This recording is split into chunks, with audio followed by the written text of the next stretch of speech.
Hi, welcome to the last section. We're talking about international marketing here, and one of the things that comes with international marketing is a decision on how we're going to do it.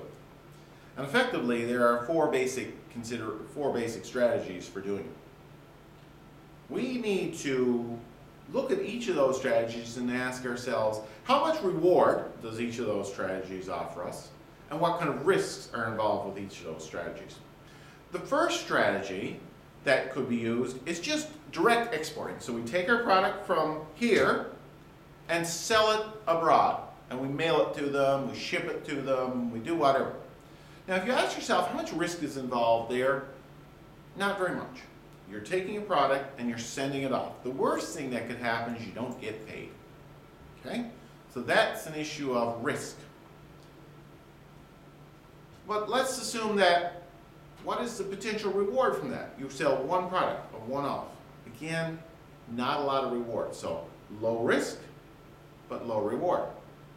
Well, what about if we were to say, how can we get more reward and minimizing our risk? Well, one other alternative would be to license your product. So what you do is you say, okay, we have a very interesting product that we make in Canada.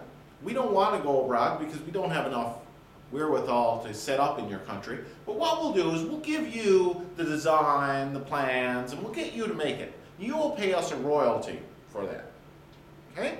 So for example, Volkswagen did that with the Bug. They sold the rights to make the Volkswagen Bug in Brazil. And a company in Brazil made the Volkswagen Bug to the specifications of Volkswagen.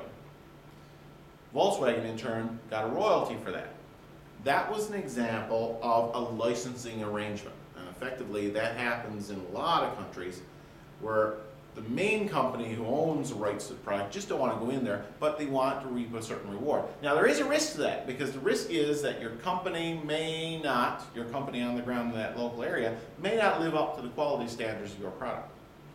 If, for example, all those Volkswagen cars bearing the Volkswagen name made by another company just didn't do very well, it could seriously affect Volkswagen's reputation. The third option is something called a joint venture. And we see joint ventures quite a bit. A joint venture is where the parent company hooks up with a local company to form a joint company that will operate in that nation. We see it here in Newfoundland, for example, where many Norwegian contractor companies have come over to build in the oil industry, and they've hooked up with a local Newfoundland company. And they've created a new company. And that company draws on the expertise of the Norwegian experts, plus it builds on the Newfoundland capital. As a result, this new company is something called a joint venture. And there's a certain amount of risk for the company that invests, and there's a certain amount of risk for the local company.